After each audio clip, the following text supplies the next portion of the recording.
Parole furlough સ્કોડે ખેતાખાટલી ગામેથી વિદેશી દારૂના જથ્થા સાથે રાજસ્થાનના ઈસમને ઝડપી લીધો।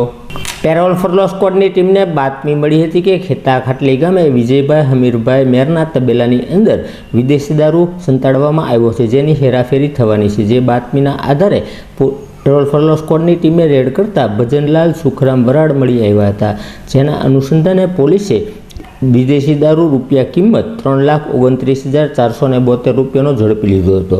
જેના અનુસંધાને પોલીસે ભજનલાલ સુખરામ વરાડની અટકાયત કરી પૂછપરછ કરતા વિજયભાઈ હમીરભાઈ મેર, નીતેશભાઈ પરમાર અને સુરેશભાઈ ભાખરામભાઈનું નામ ખુલતા પોલીસે ચારેય ઈસમો વિરુદ્ધ ગુનો નોંધી જરૂરી કાર્યવાહી હાથ ધરી હતી।